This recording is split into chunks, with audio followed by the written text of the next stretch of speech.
I'm Olivia. And I'm Kenzie. And welcome to this BHS update.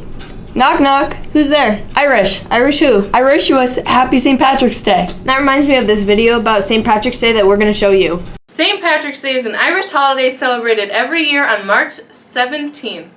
And today we have a very special guest, Paddy McGregor. Can everyone please give him a round of applause? Oh, how's it going there? I'm Paddy McGregor. Oh, how are you? I'm a leprechaun. Did you know that originally the colours associated with St. Paddy's Day was blue? Yeah. Wow. Green only became associated with St. Paddy's Day because of the Irish independent movement of the 18th century. Crazy. And look at you. I know. I am a leprechaun. Hi. Oh. Yes, you are. I am a leprechaun. That is me. And in Chicago every year, the River Kelly is dyed green, and it lasts for 5 hours. Wow. Yeah. God, even the fish can celebrate St. Patrick's Day. Everybody can celebrate. Paddy McGregor, if anyone wants to learn anything else about St. Patrick's Day, what should they do? Well, you can find me where I usually am, under the rainbow. But you better stay away from me pots of gold. And did you also know that the shamrock was used by St. Patrick to represent as a metaphor for the Holy Trinity? The shamrock is now the national flower of Ireland. Wow, Paddy McGregor, thanks for this information. I know. Amazing. It's pretty great. I'm a leprechaun, you know. You're a leprechaun? I am a leprechaun. And wow. Leprechauns know all about St. Patty's Day. Would have never guessed. Wow. Amazing. Hey Ken, what are you doing on April 10th? Student Council's sponsoring a dodgeball tournament, so I think I'm planning on doing that. Well, what time is it? 7 o'clock. And how many people do we need on a team? We need 10 players. Where do I sign up at? Right in the office. Alright, I'll be there. In the meantime, do you want to watch this video about culinary arts? For sure. Alright. Konnichiwa. Culinary arts is a higher level foods class for those students who want to further their education in the culinary arts. It's more free-form than the other foods classes in the way that we don't actually use recipes. We actually go in some days and she says, try making this, and then we go at it, and it's, we see how the different variations of things. And so we also study not only food, but the operation of kitchens, kitchen staff, restaurant chains, and restaurant startings. And it's very excellent if you like food and if you don't like recipes. Culinary arts is a class where we get tasks, and we are given ingredients, and we are told to make stuff with the given ingredients. And it's a lot more in-depth than any other foods class that I've taken. Do you encourage other people to take this class? 100%. More than 100%. Why should other people take this class? Because there's other foods classes that teach you the basics about food, but everyone pretty much knows the basics. And it's nice to get given ingredients and be able to actually follow through with what you've learned in previous foods classes.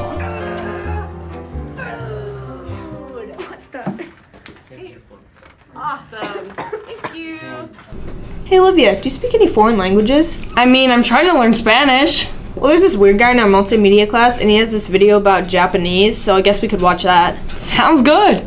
I like Japan. I have since I was about 11, and since then I have taken on the incredibly tedious and draining task of trying to comprehend its language. And after a huge amount of work, I can finally say that I speak the language on a basic level.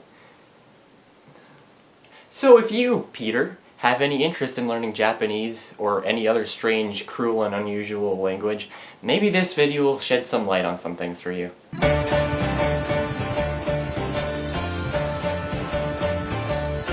First, I'd like to address that Japanese sentence structure is completely alien in comparison to English. Either it's reversed, or it's just completely jumbled from its English counterpart. If I were to tell someone I speak a little Japanese, in Japanese it would come out something a little more like English as for a little bit speak. What? This has become a major hindrance to my learning process, but you do eventually kind of get used to it. Unlike particles. Particles are little bits of nightmares. in Japanese. That's not the line. Particles are little pieces of Japanese nightmares, aka grammar, that fit into just about every sentence, each with their own indicating meaning. For example, the particle det indicates the method of transportation or the area of destination. There are a couple hundred of these things, and some of them have such similar meanings, I have no idea which one to use. Thanks, Japanese grammar. Haha, hear them. For example, wa indicates the topic of the sentence, whereas ga indicates the subject. You know, because that's totally not the same thing. How am I supposed to tell the difference between two particles with the same meaning? I don't understand that. Wait a second. There's gender-exclusive particles? Surely it can't possibly get any worse than that. Meet Japanese counters. That's right, the Japanese literally have different ways to count based on the shape of the item in question. The normal way to say one would be ichi. However, when counting one flat item, such as $1, a piece of paper, Kim Jong-un's face, you would say ichimai. For counting one small animal, you'd say ichibiki. For counting one large animal, you'd say ichito. For counting one cylinder-shaped object, you'd say ichihun. For counting one... As you can see, learning Japanese is a very fun, simple little language to learn. Now, if you'll excuse me.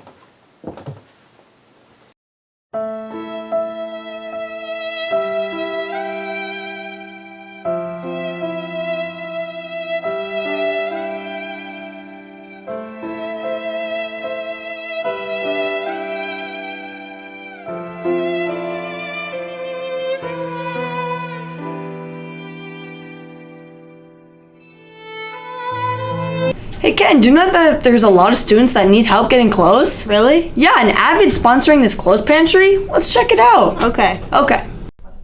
My name is Isiga Nene, and I was born in Ethiopia.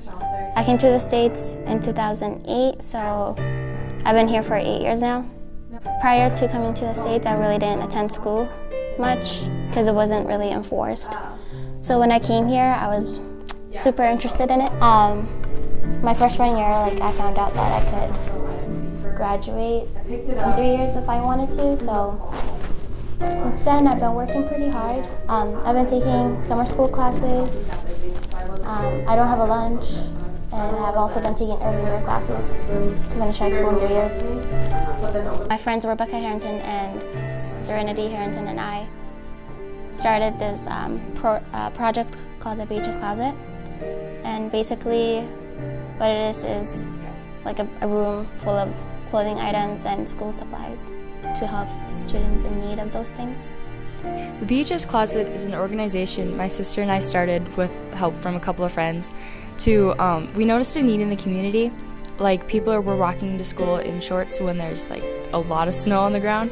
So we started collecting clothes from friends and family, and we were putting them right now in a storage room. And then we started taking requests from students who notice that they need stuff, and then we pass out the clothes that we have available for them. We have less students coming to school when it's cold out in shorts because they have the ability to wear long pants, and we also have snow boots for them if they want to, and then we have warm winter coats. If you need something, you would go to the student services and talk to your counselor.